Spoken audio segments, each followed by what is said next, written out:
Dans la nature, il n'y a pas de cri pour appeler à l'aide, pas de sirène, pas de mots. Et pourtant, ce jour-là, un bébé aigle a supplié, non pas avec une voix, mais avec un regard et un courage que personne n'attendait.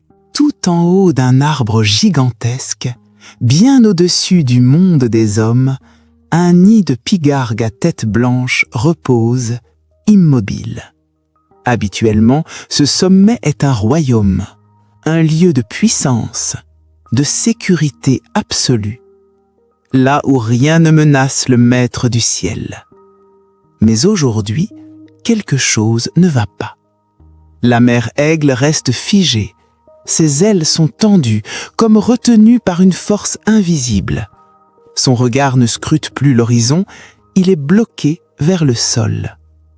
À ses côtés, un bébé, trop jeune pour s'envoler, trop petit pour comprendre le danger, et pourtant assez sensible pour sentir que ce silence n'est pas normal. La mère aigle est coincée. Autour de son aile, un fil de pêche abandonné s'est lentement enroulé. Un objet insignifiant pour l'homme, presque invisible depuis le sol. Mais ici, au sommet de l'arbre, terriblement mortel. Chaque fois qu'elle tente de bouger, le fil se tend. Chaque battement d'aile transforme le piège en étau. Plus elle lutte pour se libérer, plus la douleur augmente, plus l'emprise se resserre. Elle ne peut plus chasser pour survivre, elle ne peut plus nourrir son petit affamé, elle ne peut plus s'envoler comme elle l'a toujours fait. Clouée à son nid, la reine du ciel devient vulnérable, ses forces diminuent, et pendant ce temps, le temps, lui, joue contre elle. Le bébé aigle ne comprend pas ce qui retient l'aile de sa mère. Il ne comprend pas ce fil invisible. Il ne comprend pas la douleur. Mais il comprend une chose essentielle. Quelque chose a changé. Sa mère ne vole plus, elle ne chasse plus, elle ne le protège plus comme avant. Jour après jour, il la voit s'affaiblir. Ses mouvements sont plus lents, son regard plus lourd. Alors, guidé par l'instinct, le petit fait ce que personne n'attend de lui.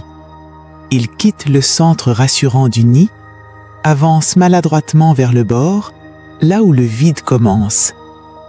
Son cœur bat vite, le vent sec ses plumes encore fragiles. Et soudain, il crie. Pas un cri ordinaire, pas un appel de nourriture, un cri long, répété, chargé d'urgence. Un cri qui perce le silence de la forêt, un cri presque humain. En bas, des promeneurs s'arrêtent. Ils lèvent la tête, attirés par ce son inhabituel venu du ciel. Sans le savoir, ce petit être sans défense vient de lancer un appel qui changera tout. Ce n'était pas un cri ordinaire, ce n'était pas un chant de la forêt. C'était un appel, un son inhabituel, insistant, qui ne ressemblait à rien de connu. Un cri chargé d'urgence qui brisait le calme habituel des lieux. En bas, des promeneurs s'arrêtent. Ils lèvent la tête, intrigués, puis inquiets. Quelque chose ne va pas. L'aigle adulte ne s'envole pas. Elle reste figée dans son nid, là où elle devrait dominer le ciel.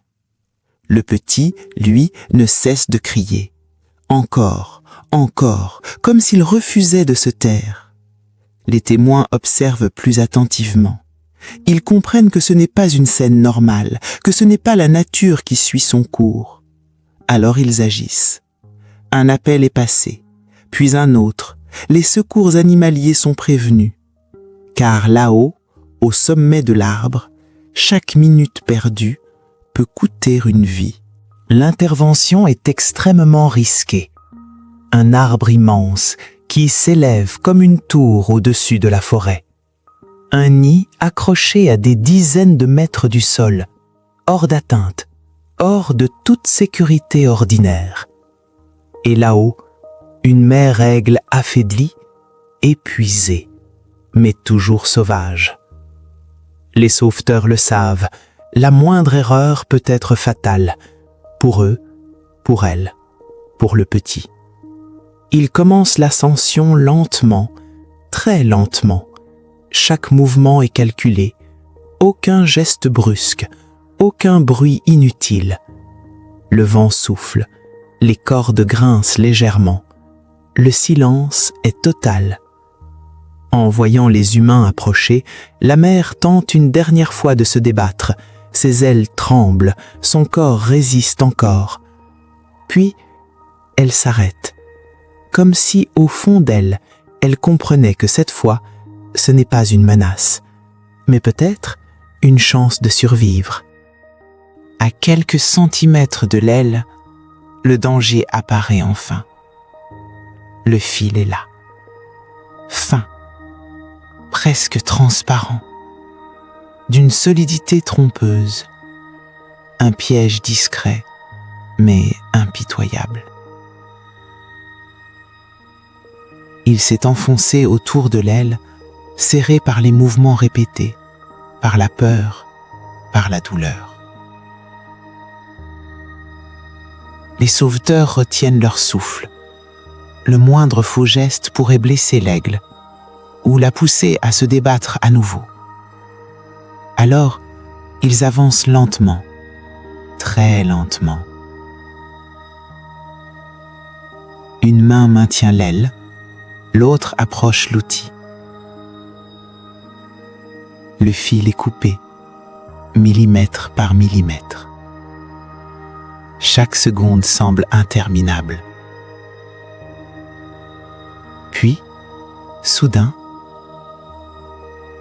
la tension disparaît. Le fil cède.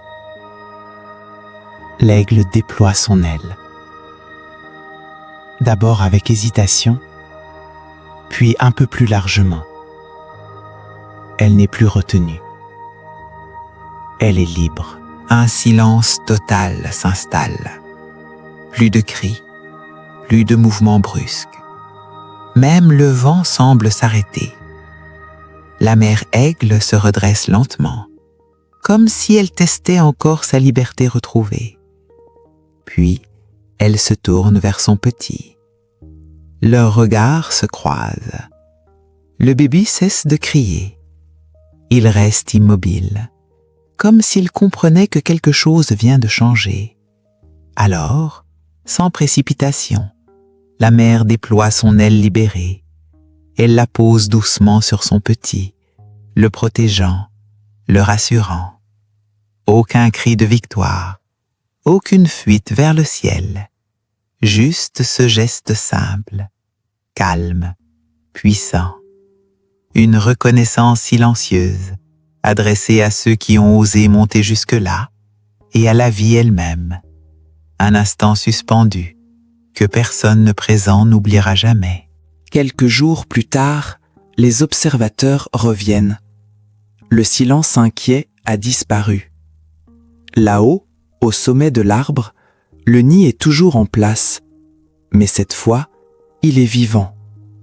La mère aigle est debout. Ses ailes se déploient pleinement, sans hésitation, sans douleur. Puis, elle s'élance. Son corps fend l'air. Elle retrouve le ciel, son territoire, sa liberté. En dessous, le bébé grandit. Ses mouvements sont plus assurés, son regard plus curieux. Il observe, apprend, attend son tour.